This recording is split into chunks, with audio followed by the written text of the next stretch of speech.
Good morning.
All right, we'll call this Port of Hood River Commission Lot 1 special work session to order.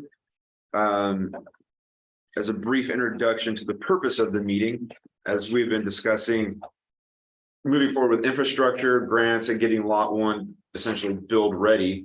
I think it's a good time to re-engage on the actual development ideas for the property.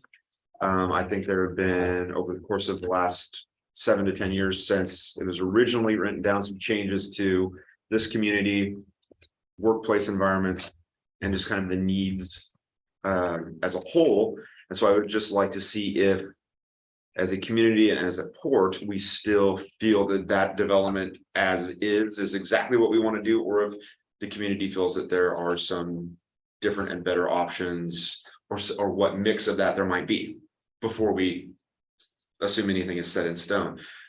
So as I mentioned at the last meeting, what I would like to do is form somewhat of a discussion working group with members of the community, run that by you, and just get kind of that answer, like where's the community at of the, as far as what they think we need down there, what would be best suited for them, and then bring that back to the commission and discuss what's best suited for us to support as well, and does that fit our vision and our needs and what we believe is the best thing. And I think anything that we decide to do down there, be it a straight light industrial development or a attempt to have some straight commercial development, no matter what it is going to be much easier and much more accepting to the community if they're involved in the idea and planning process conceptually of what goes down there, as more of an update. So think of it as an update to some good work that's already been done. And we have a lot of baseline work as far as what can be there. I want to know what else can be there, what should be there, what the community feels like should be there, and if it's the same or if it's different. So I think we should today start with what the history of that is, just so everybody knows, because some of us weren't here, and then talk a little bit about what our goals are as a commission for that and how we want to shape this discussion. We don't have to get into the details of exactly this building goes here, this building goes there. That's irrelevant right now, but what are our needs as a port? And how do we want to, frame that discussion? So if Jen would give us just a little bit, or Hobie, you can do it as well, a little bit of a background on past planning, then we can go from there. Hey, let's start with.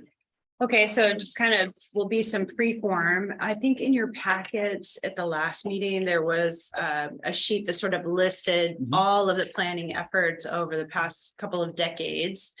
But I think what you as a commission are dealing with now is a couple of forces coming at you. One of them that you'll need to deal with is the waterfront overlay zone, which was the result of a lot of that planning and negotiations between the port and the city. Hobie lived through all of that and can talk about that process. It was a really intense public planning process between the port and the city of Hood River that resulted in that overlay zone. You also, of course, have the Interstate Area Management Plan, known as the IAMP, which is an ODOT document that governs exit 63 and 64. And that, as you know, has some parameters for what we've been referring to as sort of the trip count trigger that would trigger needed improvements for the exit 63 on ramps and the Second Street Bridge all the way to the signalization of Oak and Second, right? So all of that is, you know, a traffic management ecosystem. All of the planning that resulted after the waterfront overlay zone, that was the work of Group McKinsey and Walker Macy. Walker Macy did two big studies. One was sort of a conceptual development plan, and the second one was that infrastructure framework plan. All of those studies were based on the assumption that the LI zone was there to stay. So that's a main assumption that you as a commissioner are dealing with now is it? Are we really still talking about LA? Is there a chance that the city might consider a rezone of this property? So that's a big X factor that's never been dealt with before. So all of those previous studies would have to be revisited with that new context if there is a potential rezone. And then we also, after the infrastructure framework plan was finished, the port submitted a petition plat to the city for those the division of the lots, which I'm sorry, I don't know the date, but I think if it has not expired, it's expiring soon. So the port would have to either resubmit that same partition plat or may already need to do that. I'm sorry, I don't know the date on that. From that force of the Interstate Area Management Plan, the prior two commissions, I guess you could characterize them as different commissions, understood that in order to move anything forward in Lot 1, we had to deal with the IAMP. And that meant the extension of East Anchor Way, and not included with that was, but a potential benefit to do at the same time was the North First Street, scooching that away from the water to have more park space and commercial space there. And so the commission decided, we don't know what's going to go on Lot 1, but we know that nothing's going to go on Lot 1 without these roads and the utilities relocated to underneath the roads. So that's what we've moved forward on that. The funding for that project, we have one ODOT Immediate Opportunity Fund. We have already received for $500,000. That money has to be expended by June of 2024, or we ask for an extension. We also received through Senator Chuck Thompson's direction, $500,000 of a federal program was a pass through the state. It was a coronavirus fiscal recovery fund. So that's $1 million that we have in the bank that's dedicated to that Anchor Way North First Street project. Also has to be expended by June 2024 or extended. Right now, Kevin and I are working on a second try for a grant at the EDA. Last year, we applied for $2.9 million and were not approved. This year, we're applying for $981,000. It's a long shot, but we still have, this is a public works economic assistance program through the EDA. We don't meet any of their eligibility requirements except for the fact that the project is in an opportunity zone. When Kevin and I met with our regional EDA rep last month, he mentioned that they may be getting a guidance soon to remove that criteria from the eligibility. So he advised that the port submit an application construction only, so removing the architecture and engineering that we had applied, we were pledging as a match last year, doing construction only and getting that application in within 30 days of that meeting, because as soon as they take the opportunity zone criteria out, we no longer would be eligible for this funding. And then, of course, Kevin's been working on with Abigail and Elaine Howard on the URA single property project, which at the most, correct me if I'm wrong, would yield $1.7 million in reimbursable money after the construction of these projects. So in a nutshell, that's what I've got for you. And from a commission. Yes, nicely done. Real good. Yeah, I'll just add to that, you know. The reason I asked kind of for this roundtable today was to kind of get it, you know, the things that you're asking, Ben, about community involvement, studies. We did that with the last development, you know, and I'll go back probably 2 commissions, probably. Yeah. You know, one of our main focus is trying to offset our lost revenue when the bridge goes away.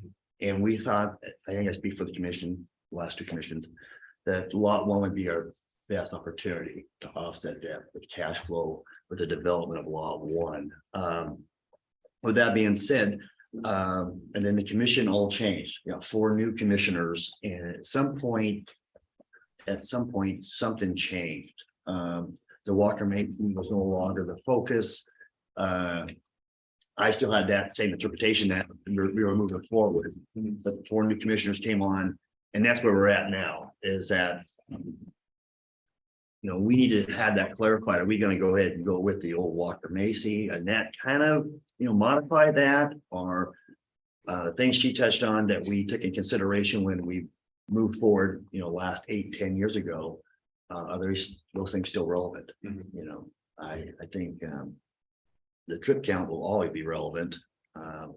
You know, last one in gonna probably pay for it, but that's where I'm at. So that's why I asked her this. So in kind of some clarity, and like I said, if we're going a different direction, let's do it.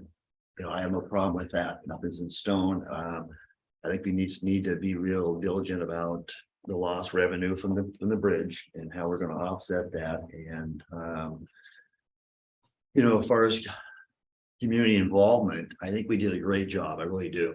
We reached out to Upper Valley. We spent a lot of money on it. If you go back and add up all the money we spent, was $400,000 on the last 10 years on outreach and studies, and also proposed plans. So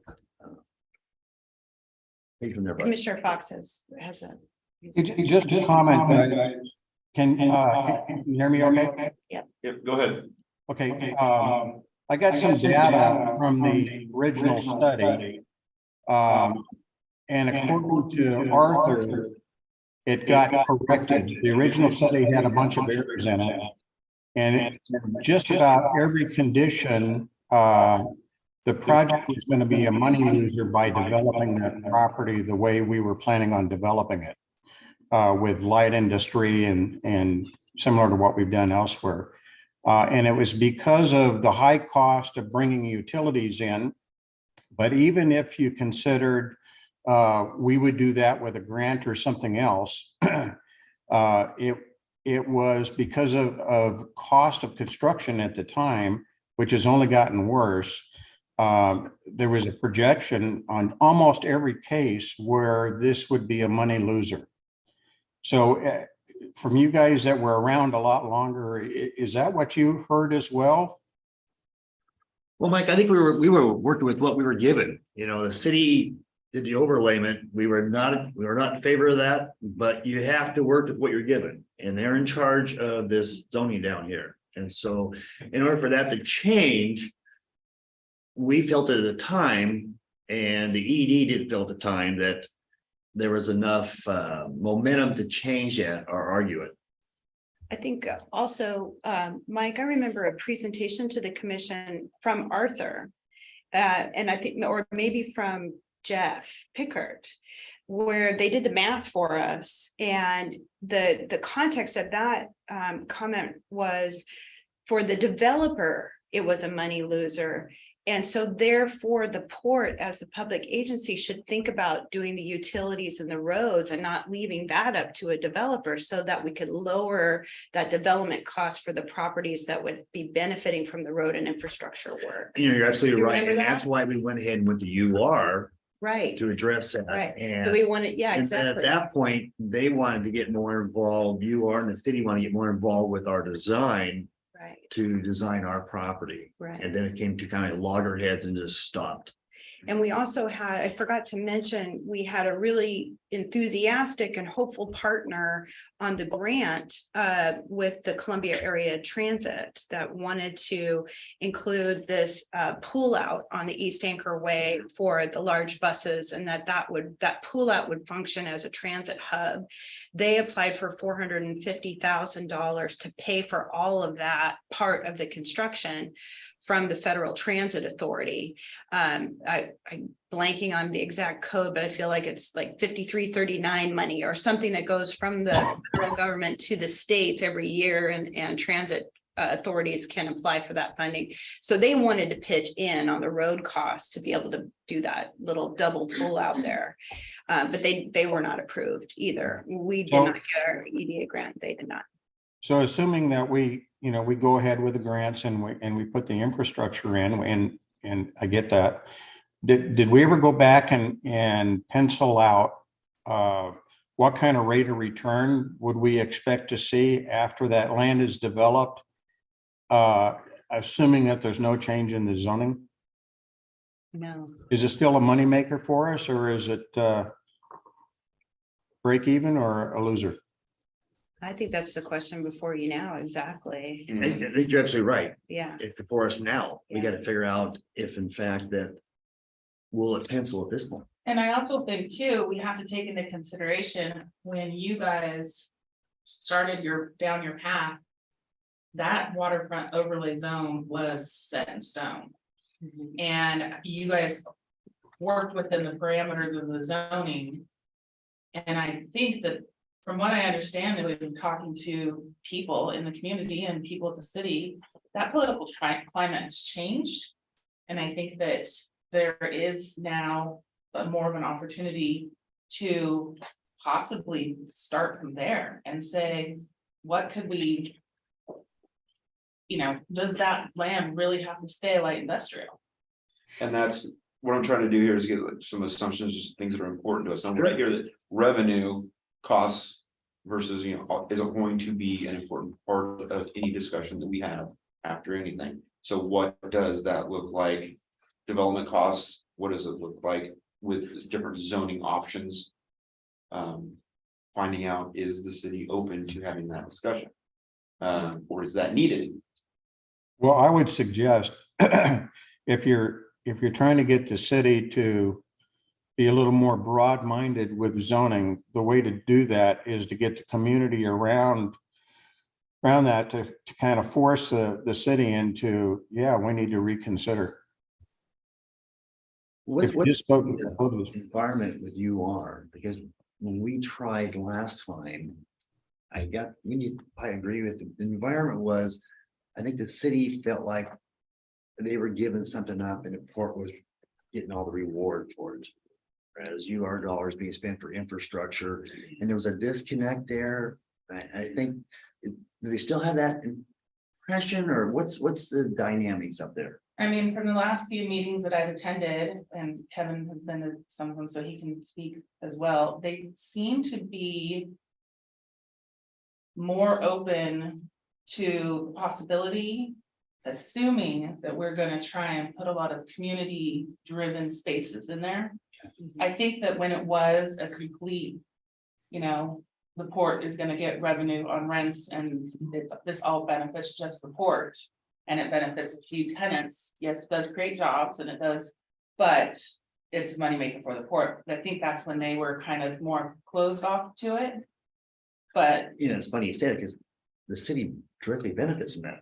I know, I mean, tax base and, Urban renewal. yeah, I mean, that's exactly what it's designed Generates for. property tax. Man, I think we saw that $5 million initial investment is now at $75 million in additional AV. Right. So there's no doubt that that waterfront urban renewal district was a wild success. Yeah, it was. The issue that their priorities are now housing and the west side Right. project. And so, and you know, and I think everybody understands the needs and issues surrounding housing. So really the only opportunity that staff really saw was doing the single lot urban renewal. There wasn't going to be much of an appetite to extend the waterfront urban renewal district, but there was some interest by the urban renewal agency for the single lot agency. And I think us having this discussion, not as part of UR, which I'm not gonna step on Christie's toes on that one, but as having this discussion will show them that our intent is to, you know, get input, consider everything, not just be considering the port. You know, we're doing this for the community, even if it ends up looking exactly like past iterations of it, we're doing this. And I'm not saying it wasn't done before, but we're just updating that thought. We want to make sure with the community, we're not doing this just for the port. And I think that would show, like, so I'm staying out of urban renewal, but that would show them that perhaps, yeah, that this is a good idea, this district. So one of the things too, if I could just add on to that. So there was an interesting discussion with the urban renewal board regarding what the reimbursable amount would actually be paying for. And so clearly I was communicating that the roads and the utilities were going to be a priority, but there are other eligible activities such as the park elements. And there was, I think, a lot more interest by the members of the urban renewal agency to fund those park elements along Nichols Basin. For what that's worth. So at the crossroads we're at now, do we kind of have that discussion about, do we table the last proposal? And what does that new proposal look like? I think that's where we're at. I want to start with the old proposal and consider it more of a updating it, even if there's no changes, and we come back and say, you know what? Looking at the next 20 years, that's exactly what this community feels like would be best. Think of it more as an update, because it's, you know, it's 10 years old now, ish. As an update, not as a complete table and start over. Like I said, I think there's good work there. I just want to update it. Gotcha. Okay. So when you say update, as far as you're gonna go back and readdress the overlayment zoning? I don't think I can address the overlay. I think that's there. I don't, the plat, do we need to change that? Probably not, because it doesn't, you can build a building on 2 lots. You can do a lot line adjustment.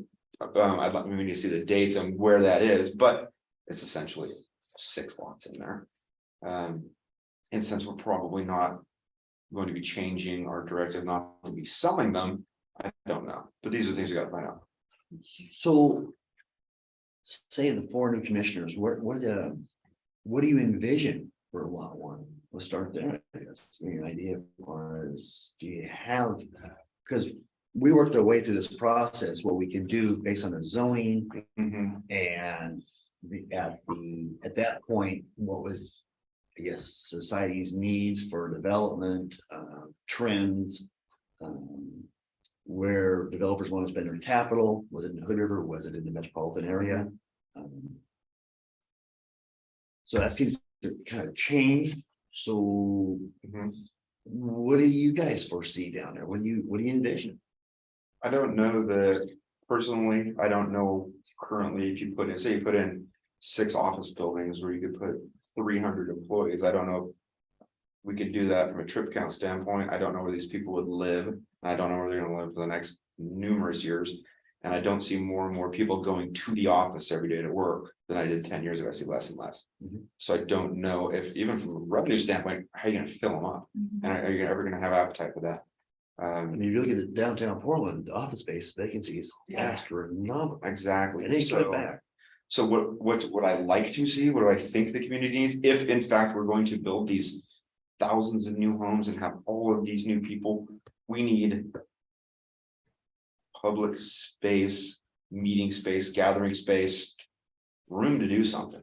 And you can take that, I don't want to be too specific because I don't want to put words in anyone's mouth, but do we need somewhere that has large ballrooms for the quinceañeras of this town, for the balls, do we, a small theater with some meeting rooms, some places, are there places in there where some small businesses come in and have, I don't know, some large space, some outside grounds. Ideally, I'd love to see, you know, a big, large building is that, and then fields, proper fields down there. I don't think that that's possible, from a revenue standpoint. So there probably will be a little bit of maybe a building or two of, could it be commercial buildings on one portion of that property? Do they need to be light industrial? I think just from a fiscal standpoint, there's gonna have to be, for us, but something that everyone, every user group, every community in this town could use. I don't know exactly, I don't have a drawing. I don't want to be too specific, 'cause I want other people's ideas, but we don't have that. And if this town's gonna keep getting bigger and bigger, and we're gonna keep having more and more homes, we're gonna have more and more need for community and public space, and it will include more green space, more parks, but I think we would do that no matter what we develop. And where, we'll add as much of that as we can. Something down that road. Okay. I think is going to be, and I don't know where else we could do it.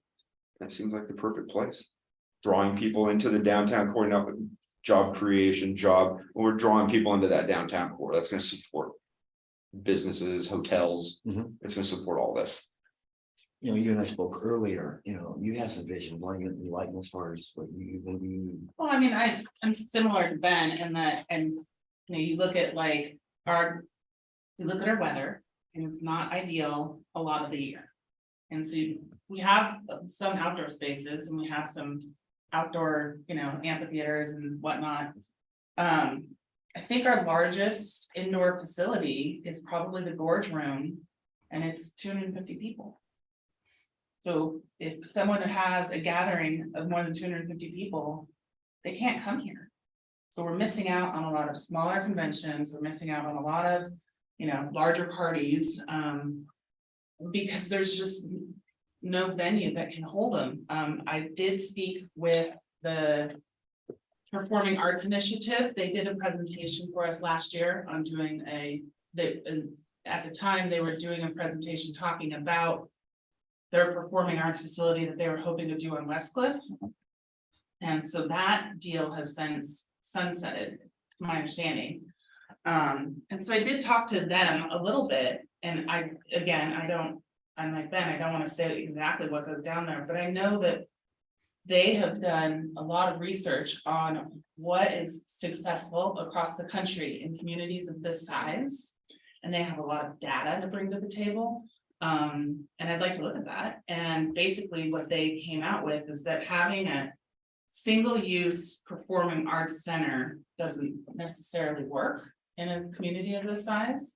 So, but having a space that can be converted in multiple different uses is highly sought after in communities such as ours. And so I think that if we truly want to serve our constituents and we truly want to serve our community, and if we're going to be looking at a significant amount of growth on the west side, we need places for our teens to hang out, because they don't really have anywhere to go unless they're into, you know, the serious action sports. And we need places for our young children to go, and moms when it's weather's terrible. And so I just see it being, I see that area, it's such a visible spot of Hood River, that if we had something that benefited everyone, and then mix in some smaller commercial buildings, mix in some maker spaces, and it could be very vibrant, you know. What I talked to, I think it was you, and I talked to, you know, I think that it's unfortunate that the Expo Center got torn down. In my opinion, I think it was too small of a building, but I think it was built before its time.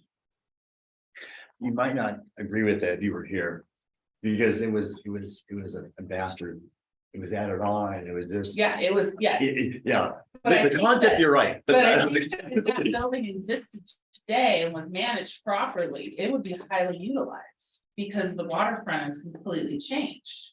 And I agree that it was funky. Yeah. And so, you know, having something down there now that is a space and it needs to be managed properly, obviously. And so, that's why I think that, you know, this committee that we're talking about, or this group of individuals that we're talking about, that's what they kind of could start to investigate, is what would work down there. And what are our parameters with the city, and what's the appetite of the city to maybe have these discussions now? Commissioner Fox? Yeah, I personally think we ought to step back away and think about the port in kind of a new way, that it's the gateway coming up through the valley. And I just got back from Dana Point down in Southern California, Laguna Niguel, in that area. And I take a look at their port, which of course has got a lot more money than we do. But when you took a look at how the community uses it, I see some opportunities for us. There is around their port, they have a number of hotels. They have a lot of restaurants. There's a lot of walking trails. I personally like the idea of a multi-use community center there that kind of galvanizes all of the operations down there. If you think about, you know, bringing in some additional tourists on riverboats and so on, I think that's underutilized. I see Hood River potentially as a real tourist destination. And the port is a destination right now during the summertime. During the wintertime, we could certainly develop it a little bit more for skiing and so on. At the same time, being able to use it locally and get others to pay for it. I think we ought to be looking at the port differently than perhaps we have in the past. Because I think the environment's changed a lot and we need to take advantage of it. Yeah, I have to agree with that. Like I said, I think I've never really liked the Walker Macy, but it was what we had presented to us, had to work with. So we did that. We moved forward with that. But if we are going to change our direction and it's going to be more, you know, commercial, recreational and tourism, I would imagine it starts with the zoning. I mean, because you know, no matter that's your foundation, you can't build a house on a foundation. Right. If you don't know that foundation, the low capability of it, you can't build your house. So that's something we need to really address. And I think once that's established, or we feel we have momentum at the city council level for zoning change, then we can start identifying what maybe the constituents want in the ballot. Mhm. Yeah, we the port can, you know, address those things, but without having that zoning, you know. See, I agree with that, except in which step. I think to change the zoning laws, you're going to have to get overwhelming support from the community that they want it changed. And then people will pay attention to it and go ahead and have a realistic discussion on changing the zoning laws. If you just go today to the zone commission, good luck. Ain't gonna happen. I'm not saying that, Mike. I'm saying, but we need to have, if there is some interest at all in changing the zone, then you can present ideas to them. If they're, you know, accepting the idea, but if they're not receptive to it, See, I take a different approach.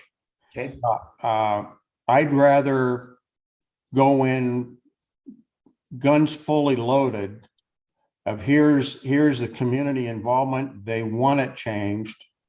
And the zoning commission is supposed to be working for the community, not the other way around. Well, and I think too, that's part of what this group of brainstormers is gonna look at. But that's gonna be an important question. It's gonna be a massively important question, and if you know, if we involve the city and the county and Parks and Rec and get all these agencies together, we have these conversations, we're gonna know what the appetite is, and then we can go to the community and find out what the appetite of the community is. I can. You know, the biggest complaint that I get from constituents all the time is there's nowhere for me to go when it's raining. You know, I mean, there's not a lot of indoor spaces for people to go to.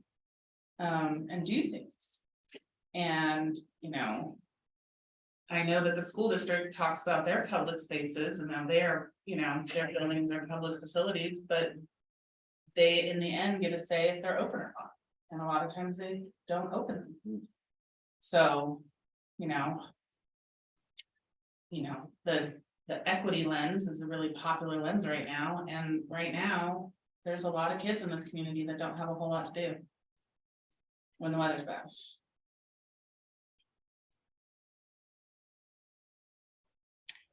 I just think too, that if you go to the community first, Yeah, you're gonna get a real feel whether there is any real support there or not. And if there's not a support, then fine. You know, kind of build it into a lawn, mow it every once in a while, because that study, if I remember right, the study doesn't show that light industry will ever make any real money for us. And I don't know if a community center will either, but it's a different benefit. So do you want me to find out, I guess, do we form this group, get community feedback, and then we chat again multiple times as we move forward here, about what the needs are, and then as we go, what the requirements are, what the options are, and what they are not, and try to get as comprehensive an idea about what people want, number one, and what is possible, number two. Yeah, I totally agree. And then we can make a decision, does this pencil under, you know, we know what people want, but I want a lot of stuff too. Is this something we can do? well, and I And know. how do we do it? In the past as well, you know, I presented it this, you know, and I think it was, Dave Merriweather. Mentioned, like, community centers they're not profitable, they have to be sensitive. And that was kind of the end of that conversation, and, you know. And then I talked to some other people, and when you look at the interest of private donors and public-private partnerships, and, you know, if we start to look at, instead of saying, we the port, we're gonna build this thing and we're gonna run it, and that's not gonna work. We have to be creative and say, what are these other things that we can look at that could help pay for this? I mean, if we could get donors and, you know, fundraisers and grant money and, you know, go after all of these different buckets, we might be able to get a lot of this facility paid for, then it would pencil better. Or you might choose to build some other, you might choose to build yourself something as well. Yeah. You might choose to be creative with some parking solutions for the community. You might choose to be, there might be a lot of different. There might be some options. I mean, if a developer had an opportunity, let's say there is a smaller commercial building and you say, okay.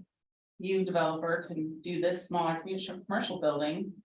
And also, we'd like for you to participate in a large part of, you know, this community space. You know, one thing when you're going towards a development, you always try to identify other locations that have been successful. And what is making it successful, like Mike referenced California, you know, their revenue streams are greater, tax base is bigger than anything else, but every development has a common denominator that is successful. And if we can identify those locations, identify what that common denominator is it zone commercial? Is it recreational? Is it the minimum income per household? Those things, if we can identify them, we can apply them to our development. So I think it's a great direction for it, and but I think we just need to have some answers as far as things that are out of our control, i.e., but in the city council zoning, you know. But yeah, I think we just have to identify what we want. That's the hardest part, guys. You're going to find out is that you have everybody coming at you from all different directions, and Pretty long. you know, there's always that financial question. Oh, absolutely. Yeah, just for the That'll revenue dictate stream. any decision. Yeah. What I'd like to do though is. Get this wide range of opinions, these thoughts. Get a document together for your review and then. Be able to tick off some of these questions, like, all right, we just want, because it's the first thing, if I go, I think today, it's like, can I change that to commercial? Like, well, why? Well, I don't know yet, I'm gonna go find out. I'd like to get some data together and Sure. some interested parties. You bet. Oh, this is kind of the direction the community is encouraging us to go. Where in that can we operate and work with you and what would need to happen, blah, blah, blah. And there's also the ODOT question. I mean, I would guess that a commercial daytime trip count is gonna be way higher than a, light industrial nighttime or a hotel has nighttime show. It's a big question, all of them. But I'd like to start with where do we want to move directionally and then quickly, obviously the answer is gonna be in the front end of that. What can we do? Yeah, and you have to have amenities in order for a development to be vibrant. You gotta have, people wanna have a cup of coffee. They don't wanna drive to it. They wanna have a eatery. They wanna have amenities that are close. And that just generates good cash flow, good tax base, developers' interest. Yeah. Well, I think too, I've talked to businesses down at the waterfront. And, part of their issue is their feast or famine, in the summertime, they can't keep up. Yeah. And in the wintertime, they can't hold staff. And so, again, if we can create some spaces that individuals can use. In the off seasons and on the shoulder seasons, that's just gonna help fuel. It's gonna encourage people to come in to our community when it's not so busy. Mhm. People like me, I don't like to go to the busy places when they're busy, I go when they're not busy. It's a common denominator as far as the local business establishment now is that. They don't need more business, in the peak. No, They don't need that. That's a given. Yeah. We need these shoulder months and then the off months. If we could bring that 500 attendee, small, 700 attendee, small convention to the river in right now. Hotels, restaurants, everybody everybody could benefits. benefit on their off season, so. If I could just make a suggestion that when you're talking to certain community groups, that the hotels Yeah. be part of that. I know with the city of Seaside, their convention center, most of that is funded operationally by room tax. Mhm. Yep. And so it's a pretty large convention center, and that Kiana's there this weekend for a conference, so. Mhm. Making sure that there's no conflicts with the facilities at the current hotel. Well, yeah, that's what I'm saying, our largest hotel space that we have, I believe, is 250. And so it would be shooting ourselves in the foot if we made our facility be 250 people, because that would just repeat, and so. But if ours is 500, So I would just like an okay to start this conversation and form this group. And then I would also like an email from everyone with entities that you believe should be part of the conversation. Because everybody's gonna be able to think of something different that's gonna be appropriate, so, I mean, city can't, I get that, but is there anything else? So Mhm. please email me, and then I would put together a list and be like, is this okay with you? And then, I'm great with that. Yeah, but, in regard to the email, I kind of like to wait to see what the group has, instead of me throwing my 2 cents in, kind of wait. no, email, I'd like an email with who you think should be Oh, participating in that okay. Such entities. as like the someone from the Performing Arts Initiative, someone that Ben might not think about. Right, and then I would just send out a confirmation like, did I miss anyone? And then. Go have a chat with each of them ASAP and try to get them involved. Sounds good. One other item too is the Urban Renewal Agency requested a white paper Mhm. on this concept, and so. If you'd like, staff could, draft a I'll work on one that with you. pager and then work Yeah. with you on that. It's gonna have to be pretty high level because I don't want to go into any discussion saying, this is our concept, but what do you think? I want to go like, help us develop this idea. Yeah, Sure, I'm gonna work with you. But yeah. be more process oriented. It'll just be what it is that we want this to be as community focused and benefit this community in greatest number of ways possible. Yeah. Have the discussion with us. Yeah, I've had the discussion with the members of the Visit Hood River Board, and, they work in Travel Oregon all the time, and. The biggest conflict that they always have is Travel Oregon has a large bucket of money to spend on Hood River, but we don't want them to spend it in summer. So they really don't have a lot of thing, and so they're sitting on this help for our city to bring in tourism in, but they really can't market us in November. Yeah. So Oh. I think that there's a lot of different angles that we could look at that could help us. Good, let's do it. Okay. We'll chat about that, and I'd like to do all that this week, because my first, obviously. Conversation, I can't be there talking about urban renewal, because that would be three of us in a room talking about the same thing, so I won't even. Talk about that, but I'm just here to ask if you would. Yeah, Here's a little absolutely. bit what we're actually wanting to do, and would you like to be part of that? Well, let's I'll work show on up and that do this week and get that ready to share. Okay, Is that on the 13th? That's. Mike, are you okay with all this? Absolutely. I would make one other suggestion, that I would put a target out there, Ben. That you want to bring forward a status report to the commission once a month or something like that. But you develop a kind of a semifinal report, put a target date out there, whatever you think, September, October, make the Okay. call, but say, here's where we want the fruits of all of this to come together with a recommendation. So there is an end to it. Yep, good idea. Can I just make one suggestion that we get Dallas Fridley's help? He's our state economist. He's here in Hood River. And he could help with a one sheet of what's our unemployment rate right now, maybe potential, what is the need for LI for job creation versus commercial for job creation? And with the Travel Oregon Dean Runyon data, we could get to some semi-reliable numbers on potential job creation tied to each zone option, maybe. Mhm. If you wanted to kind of have that data for, assessing community need for LI versus commercial or recreational zoning. Yes, please. And when we're going forward, do you guys want to talk about lot one as one piece, or do you want to talk about splitting the north half, or? One development. 900 too. Yeah, no matter what on lot 900, it's all one thought, one Okay. development.